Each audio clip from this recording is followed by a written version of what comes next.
Bom pessoal, olá a todos. Eu vou fazer um vídeo aqui um pouco mais polêmico.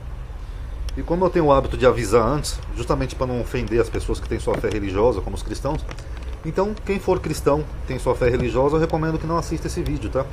Porque esse vídeo é parte de um estudo meu, que eu chamo de Apocalipse Secreto, onde eu mostro muito antagonismo entre o Novo Testamento e o Velho Testamento. Entre a religião que se originou, que é o cristianismo, e a religião que já havia, que é o judaísmo. E é claro que mostrando esses antagonismos, algumas pessoas podem não se sentir confortáveis, tá bom? Então quem não quiser assistir o vídeo, eu recomendo que não assista, tá bom? Jesus é a antiga serpente. Segundo o Evangelho de João, Jesus se compara à serpente que Moisés fizera. Está aqui em João 3,14. Lembrando também que eu não escrevi a Bíblia, tá pessoal? Está na Bíblia de qualquer um. E como Moisés levantou a serpente no deserto, assim importa que o Filho do Homem seja levantado. Então ele faz uma tipologia. Jesus estava se referindo à serpente que Moisés levantou no deserto, que você pode ver em Números 21, 8, 9. E disse o Senhor a Moisés: Faze-te uma serpente ardente, e ponha-na sobre uma haste.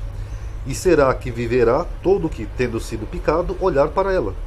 E Moisés fez uma serpente de metal, e pô-la sobre uma haste. E sucedia que, picando a serpente alguém, quando esse olhava para a serpente, de metal, vivia. Só fazer uma pausa aqui, tá? Que eu sei que tem gente que vai comentar: ah, mas Moisés não existiu, que não sei o que eu digo. Esses outros tópicos, pessoal, não é o foco do vídeo, tá? Eu estou analisando conforme está escrito na Bíblia e conforme as pessoas acreditam. Independente de se o personagem existiu ou não, eu estou analisando o que está escrito, tá bom? A intenção do autor é fazer uma tipologia. A serpente foi pendurada em um poste, e Jesus também. Apesar de nós termos essa imagem aqui de uma cruz, pessoal, nas ilustrações, o mais provável é que Jesus tenha sido pendurado num poste reto, que nem o Evangelho de... Perdão, que nem o Testemunha de Jeová entende. Tanto que Paulo, em Gálatas, né, quando ele está defendendo Jesus, ele fala assim: Cristo se fez maldição por nós, né, para retirar a maldição que havia sobre nós. A maldição que Paulo está falando lá é justamente isso: alguém que era pendurado no madeiro, numa haste. E se Paulo está fazendo uma defesa, é porque já deveria haver essa acusação, tá bom? E as pessoas que olhavam para a serpente se curavam, e Jesus curava as pessoas, mais uma tipologia. As pessoas viviam, e Jesus dizia que era a vida. Eu sou o caminho, a verdade e a vida. Aquele que crê em mim, ainda que morto, viverá. Então, nós temos aí uma grande analogia, porque aqui em Números, ó, quem olhava para a serpente, ó, vivia. Tá bom? Agora, quais são as problemáticas disso? O problema é que a serpente de Moisés acabou gerando um culto idolátrico. Entre parênteses, Jesus também, né, que acabou virando o cristianismo, né, a maior religião do mundo, que durou um determinado tempo em Israel.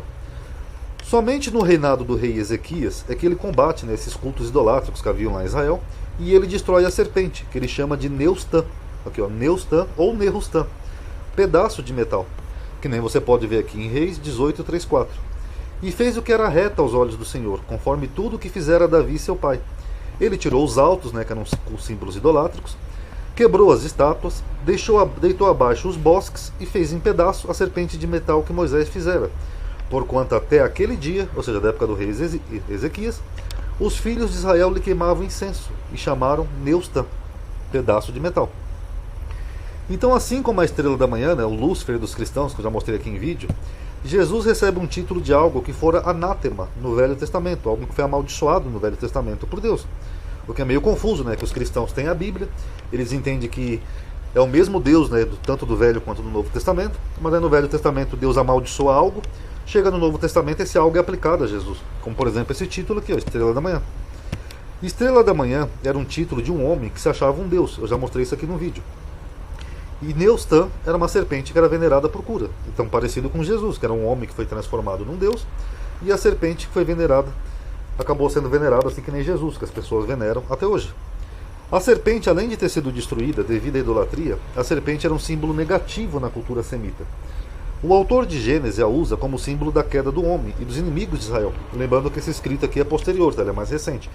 Mas o autor ele usa justamente a serpente como um símbolo de algo negativo, que levou à queda do homem. Aqui, ó. Então o Senhor Deus disse à serpente: Porquanto fizeste isso, maldita será. Aqui, ó. Deus está amaldiçoando a serpente, ela seria maldito. Um símbolo de anátema. Mais do que toda a fera, e mais que todos os animais do campo. Sobre o teu ventre andarás, e pó comerás todos os dias da tua vida.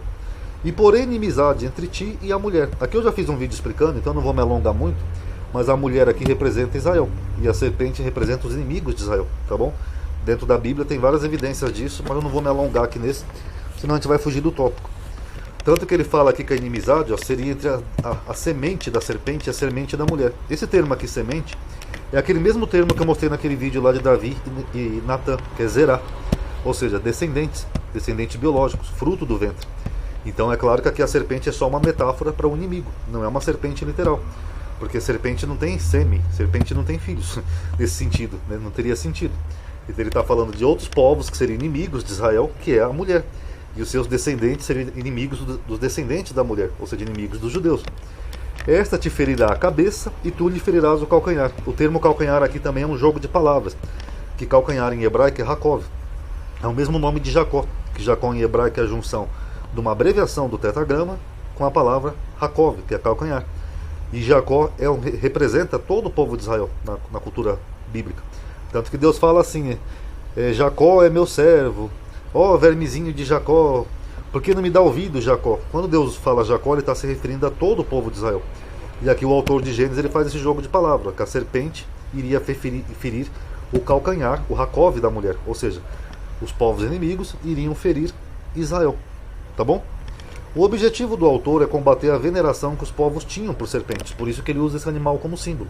Porque a serpente, na cultura semita e dos povos vizinhos, e outros povos também, ela era um símbolo de virilidade, era um símbolo de força, de astúcia.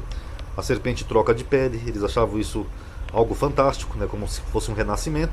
Então era comum os povos terem a serpente como símbolo. Até povos da Mesoamérica, aqui, como por exemplo os astecas, eles gostavam da serpente. Essa imagem aqui, por exemplo, é uma esquife, né, de um farol, eu acho que é assim que fala, né, esquife. Se eu estiver errado, me perdoe. E vocês podem ver que aqui, onde seria o chapéu dele, tem uma pequena serpente aqui, ó. Porque eles gostavam de serpente. Eles veneravam como um símbolo de força, virilidade, etc. a serpente. Essa aqui é bem pequenininha, né? Acho que esse farol deveria ser o farol bananinha. Mas enfim. A serpente em Gênesis representa os inimigos de Israel. Que é a inimizade entre a serpente, os seus descendentes, e os descendentes da mulher. É comum na cultura semita representar os seus inimigos como feras e bestas. Como por exemplo as 4 feras de Daniel. Então, para quem não entendeu, na linguagem bíblica ou hebraica, os hebreus eles usavam símbolos de animais, feras, dragões, serpentes, bestas para representar os seus inimigos. Por exemplo, Daniel viu 4 feras: um leão alado, um urso com uma costela, um leopardo de 4 cabeças e uma quarta fera que seria a mistura das outras 3. Essas feras eram os povos inimigos: o Império da Babilônia, o Império Medo, o Império Persa, o Império Grego e alguns esticam até Roma, né, o Império Romano. Mas aí também não é o foco desse vídeo. Paulo faz uso do mesmo termo, dério, para se referir a inimigos humanos, que nem aqui em 1 Coríntios 15:32. Se, como o homem combatia em Efésio contra as bestas, feras, né, dério, que me aproveita isso se os mortos não ressuscitam? Comamos e bebamos, que amanhã morreremos. Tanto que o próprio autor do Apocalipse ele utiliza o simbolismo da serpente e da mulher, que nem a gente viu ali em Gênesis, representando a guerra entre Israel e seus inimigos. E viu-se outro sinal no céu, e eis que era um grande dragão vermelho, que tinha 7 cabeças e 10 chifres, e sobre as cabeças 7 diademas. E a sua cauda levou após si a terça parte das estrelas do céu, e lançou-a sobre a terra. E o dragão parou diante de quem? Aqui, da mulher, que é Israel. Tanto que no próprio Apocalipse a mulher gera um menino que há de reger as nações com vara de ferro. Ou seja, a mulher é Israel, que gera o Messias. E aqui no versículo 9 ele confirma isso. E foi precipitado o grande dragão, esse que persegue a mulher, que é quem? É a antiga serpente. Que é o mesmo simbolismo lá de Gênesis. É um povo inimigo perseguindo o povo de Israel. Uma guerra.